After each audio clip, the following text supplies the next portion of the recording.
Téléchargez gratuitement l'application sur votre mobile iPhone, Android et sur iPad. Profitez des recommandations et des analyses de nos spécialistes en direct.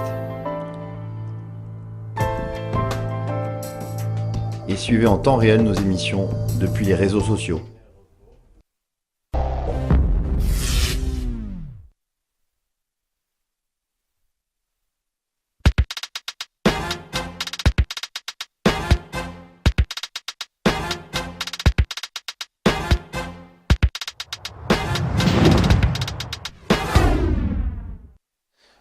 10h18, on va se connecter tout de suite avec Marc Daguerre de Daguerre Trading. Bonjour Marc. Bonjour Fabrice. On va regarder avec vous l'évolution du CAC 40. Ça se passe pas très bien en tout cas. Gros retour de bâton depuis quelques jours. On a abandonné complètement le seuil des 5000 points. On est en baisse actuellement de 1% à 4932 points. Comment analysez-vous cette prise de bénéfices, consolidation, correction? Où en est-on sur le CAC, Marc? Oui, alors effectivement, c'est une véritable consolidation de nombreuses prises de bénéfices sur les marchés européens en général. Alors comment on l'analyse? Moi, forcément, dans ma partie, ça reste avant tout une partie graphique. Le CAC est venu buter sur une zone de résistance dont on parlait, qui était entre les 5150 et 5350, qui correspond entre autres à un canal de long terme à l'intérieur duquel il oscille depuis maintenant septembre 2011. Donc il est venu taper sur cette borne-là. Effectivement, conjointement à cette partie technique, il y a aussi pas mal de nouvelles qui sont venues un petit peu chambouler les marchés, des statistiques américaines qui étaient un petit peu mitigées. On a aussi ce cas grec qui pèse de plus en plus parce que on sait très bien que quand une décision tarde à arriver, c'est assez. Plus elle tarde à arriver, plus on a de chance, plus on a de risques, qu'elle soit pas forcément très bonne. Donc c'est un petit peu, je pense aussi, ce qui est en train de se passer. Maintenant, la question, c'est qu'en est-il en fait aujourd'hui de la situation? Est-ce que cette correction va être amenée à se prolonger et s'aggraver? Est-ce qu'elle va être amenée à se prolonger sans forcément s'aggraver? C'est-à-dire, est-ce qu'on va rentrer dans une phase où le CAC va un petit peu stagner avant de décider, ou est-ce que finalement on va arriver à des niveaux où on retrouverait des zones d'achat assez intéressantes pour rejouer un nouvel élan? Alors justement, ça c'est très intéressant ce que vous dites, puisque on était à 5200, 5250, on voyait ce CAC qui n'en finissait plus de monter, pas plus de deux séquences consécutives de baisse depuis le début de l'année. Et beaucoup attendaient finalement cette consolidation, en tout cas cette respiration. Certains disent qu'elle est bénéfique pour le marché. Est-ce que le seuil d'alerte est lancé, ou est-ce qu'au contraire, quel niveau là pour remonter dans le train finalement? Alors justement, il faut savoir une chose en matière de technique, c'est que plus on vient de loin et plus les capacités de retracement sont importantes puisqu'elles sont proportionnelles. Donc si vous avez une vague de hausse d'un mois que vous êtes en train de retracer, c'est sûr que la capacité de retracement va être moindre que si on vient comme là on a une hausse depuis pratiquement le début 2015. À partir du 7 janvier, si on prend le point bas du 7 janvier, donc on est aujourd'hui le 7 mai exactement, donc on a effectivement une hausse qui a duré 5 mois depuis le début de l'année. Et cette hausse est telle que un ratio par exemple de retracement qui n'est pas alarmant est déjà autour de 4830, c'est-à-dire encore 100 points en dessous de là où on est aujourd'hui. Pour environ l'instant, 2%, cas, environ 2%. Il faudrait qu'on baisse encore 2% pour être là-dessus. Moi, je ne rentrerai pas sur ces niveaux-là à l'achat. C'est trop risqué. Le seuil des 5000, qui est un seuil juste, effectivement un petit peu psychologique, mais a vraiment pour le coup cédé là.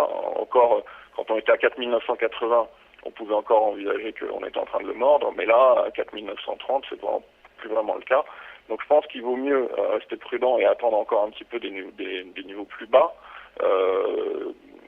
Pour ceux qui éventuellement voudraient se positionner à la hausse. Le véritable seuil de retournement, hein, techniquement il est bien plus bas que ça puisqu'on vient de haut, il est sur les 4595 aujourd'hui. Donc c'est ce seuil-là qui impliquerait un retournement de long terme plus important. Moi je pense que on peut essayer d'envisager un retour à l'achat, mais en attendant d'être sous les 4830, entre les 4830 et les 4685, avec justement un stop sur ce fameux niveau des 4595. Ça peut être une stratégie de money management intéressante, puisque le risk-reward n'est pas énorme, et que si on a raison, on va au moins repartir sur des plus hauts, c'est-à-dire autour des 4008, repartir au-dessus des 5002, c'est-à-dire au moins 400 points à prendre à la hausse sur le CAC. Voilà. Re 10%, très bien. Oui, alors effectivement, le niveau des 4595, 4600 correspond au plus haut annuel de 2014 en fait. Et effectivement, c'est un niveau important, point pivot important sur l'indice parisien. Il y a également une paire, alors on va parler un peu de devises, il y a une paire de devises que vous suivez particulièrement et qui fait l'actualité du jour, c'est le GBP USD, c'est-à-dire la livre sterling face au dollar américain. Alors qu'est-ce que vous pouvez nous dire sur cette paire? Alors oui, effectivement, vous avez raison, elle fait l'actualité du jour parce que c'est la journée des élections en Angleterre qui va être assez déterminante malgré tout pour leur politique également économique, puisqu'on sait très bien que James Cameron a lui l'intention de mettre en place le référendum pour savoir si l'Angleterre doit sortir ou non de l'Union européenne. David Cameron, Marc. James, c'est le réalisateur. Pardon, excusez-moi. Excusez-moi. Oui, effectivement. Donc en fait, ça, c'est une incidence qui peut être ponctuelle et intéressante. La paire GBP-USD s'était inscrite dans un mouvement baissier assez important depuis l'été dernier, en fait, donc depuis un peu moins d'un an maintenant aujourd'hui, et elle est actuellement en cours de rebond. Ce qui est intéressant, c'est que ce rebond est venu s'inscrire au-dessus d'une oblique de résistance de long terme, et qu'il a dépassé les premiers ratios qui font qu'on est effectivement aujourd'hui dans ce qu'on appelle dans un rebond qui devrait se prolonger. Pour moi aujourd'hui, la paire devrait continuer de monter avec des objectifs qui seraient autour des 1,60, entre les 1,61 et 1,62. Donc ça laisse encore une marge de manœuvre vers le haut. Après, c'est une paire qui est très, si on regarde sur le long terme, c'est une paire qui est assez délicate et qui finalement n'a pas de vraie tendance depuis un certain moment. Là, ça fait au moins depuis 5-6 ans qu'elle oscille entre deux bornes qui sont autour des 1,4 vers le bas et 1,71 vers le haut. On est donc dans ce qu'on appelle du trading de plus ou moins de court terme en jouant des vagues de hausse, de baisse entre ces deux bornes. Bon. Là aujourd'hui, moi je pense que ça serait assez intéressant de prendre encore quelques pips vers le haut, viser les 1,60 et là, à partir de là, mettre sa première balise pour savoir si ces 1,60 tiennent, on peut se repositionner à la baisse. Inversement, s'il craque, je pense qu'on pourrait à nouveau s'attendre à un test des 1,71. Et ce scénario va rester valide à peu près tant que les 1,49 à la baisse tiennent, puisque c'est aujourd'hui le premier support clé au regard de l'intensité du rebond. On suivra ça ainsi que les élections. Marc Daguerre, dernière question sur le pétrole. Je vais vous titiller un peu puisque vous étiez, on se souvient, il y a quelques semaines très très bear sur le pétrole. Il a très très bien rebondi. Donc votre scénario, je crois que vous visiez les $35, ne s'est pas réalisé. Est-ce que vous avez réactualisé le scénario ou vous restez toujours baissier? Alors, je